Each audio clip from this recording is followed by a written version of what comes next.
stands for space and time, but I'll go back to the ball. Darling, turn my senses over Newton and Einstein. I'll go back to the ball.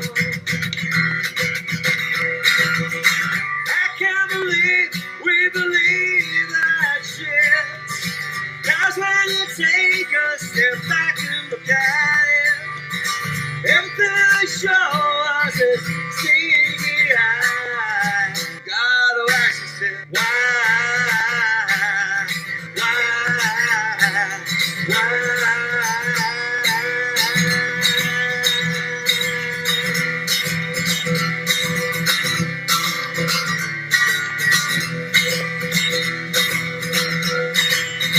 So what exactly do you feel all those theorists prove? 'Cause I'll go back to the ball. All it takes is two clear eyes to see the earth don't move. I'll go back to the ball. We can't believe we believe that shit. 'Cause when we take a step back and look at it, everything they show us is CGI. You gotta ask yourself, why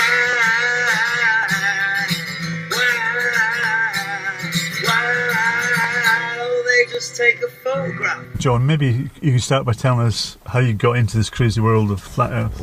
Oh, it started with a friend back in February who said, "Hey John, do you think we ever went to the moon?"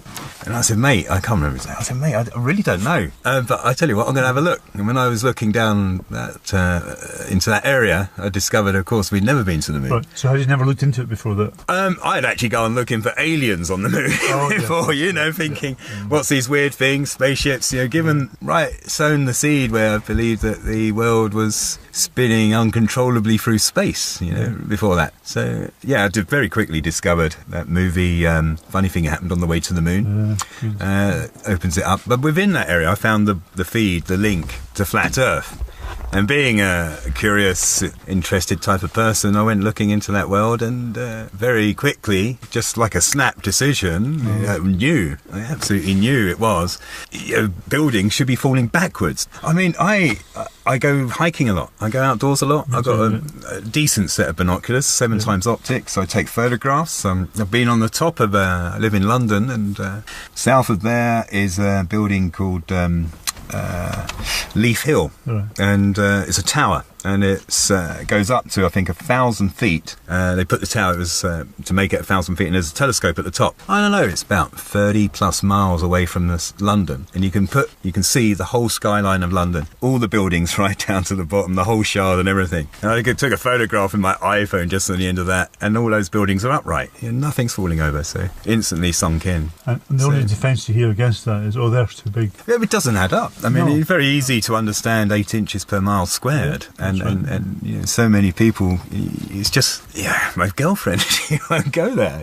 She won't even entertain it, and that's okay. You can't force anybody to go there. What does she think of you for? She thinks I'm insane coming here. She's worried that she's losing me, but she just thinks I'm mad. But that's a general feel, though, isn't it? When people aren't into it, they think you're mad. Yeah. The one person you think you'd be a little bit more open, Yes, well, you'd hope to surprised. be. Would she watch this video, do you think? No, I doubt it. No. Yeah. Well, I mean, I mentioned you to her, and she said, "Oh, well, that's not his real name." And I said, "Well, of course it isn't."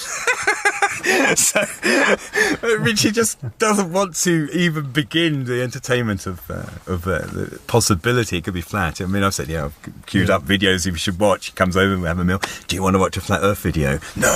It's a bit like a joke, but it's a shame in some ways. It's a shame because someone you're sharing life with, you want to share things that are going on inside you in your head as well. Yeah. But I'm okay because I believe that, you know, you meet people in life, you go through things. If you're not to be together, you're not to be together. What time you have had is great. I'm not somebody who grabs onto someone's ankles if they're going. It's just not me. I have been when I was younger. But you grow up and you move on and you mature. Yeah, I mean, the flat Earth awakening changes you massively. I mean, so has it been life changing? Oh, massively. I've become vegetarian. I stopped eating animals. I didn't think that would ever happen. I still eat fish, but yeah, I've totally changed my diet. I have now stopped drinking the tap water. I don't trust authority one bit. You know, 9/11. That stank right from the cusp when that happened. Yeah. But the extent of the lies, when they can lie about where you live, that's just no end to it. You know, I don't trust them one bit. You know, that's the end of the game. I don't think there's anybody here who would disagree with it. Yeah, this is it. And it's great to be around people who also see the big lies and have done research and are using their critical thinking. This is great. It's where's it gonna go? You know, it's got to head some direction. It's got to be a unity. Where do you see it going in a few years? I'd like to see. I think it's one thing that can bring down the house of cards. You know, change the way things are run because it's completely topsy-turvy and incorrect. You know, to do that, there has to be a balance of awakening. You know, the scales of the amount of people has to be enough for people to stop voting, no longer follow the line of supporting their government, because the government don't work for you; they work for the bankers above. You know? And it actually means to control the mind. Control the mind. I mean, you're a prisoner in your mind. The banking system, the fiat monetary system, it's all designed to keep you as a prisoner in your physical self as well as your mind. So it's wonderful hearing that, but then if I repeat that to people who have not looked into it at all, but this is it. Oh, don't be so silly, Yeah, this is it. Yeah. So it's really refreshing when you hear other people. But you can't take a horse. You can take a horse to water, but you can't make them drink it. And it's the thing is, people are not ready. Some people aren't ready to wake up. I mean, most of the people aren't ready. Yeah. But see, they would accuse us of being condescending and being naive and being taken in. Yeah. Rather than them saying, "Well, maybe I've got something here. Maybe I should look into this."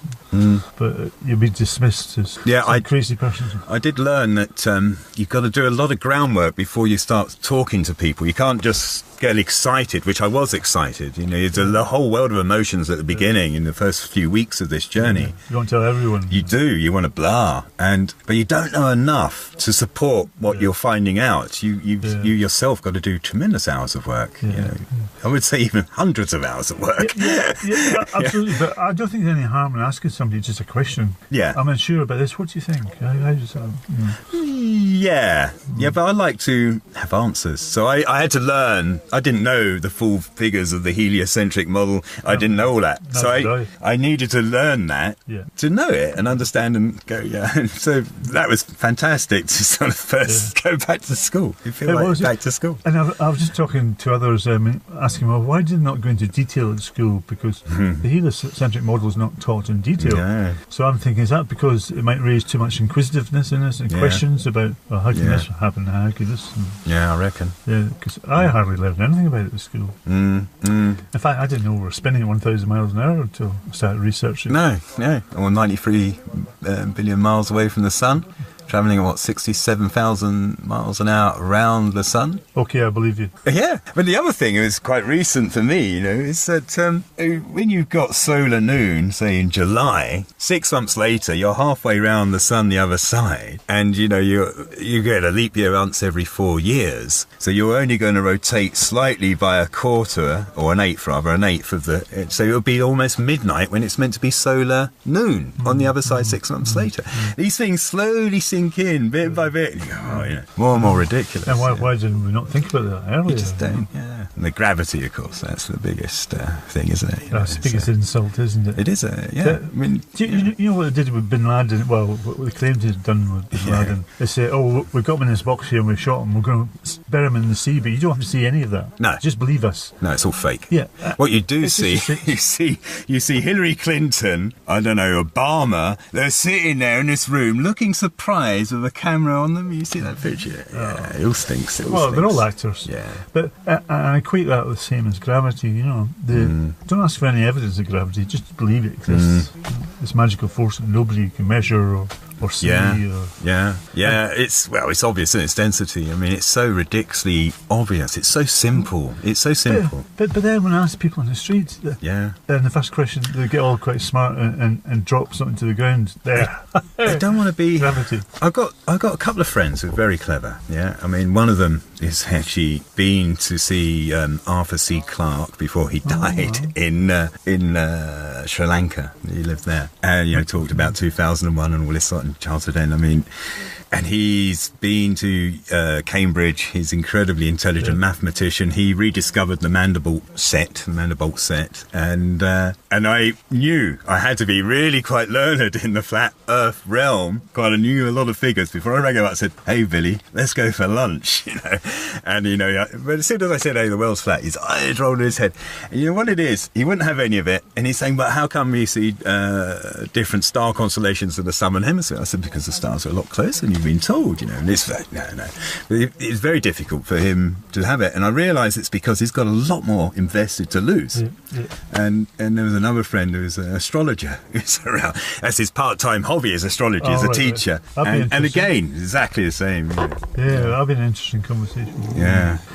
But then I went to some speakers in Glasgow in a pub. The students were talking about space and galaxy. And a professor came in being all dramatic about it and had shots on the wall on a screen.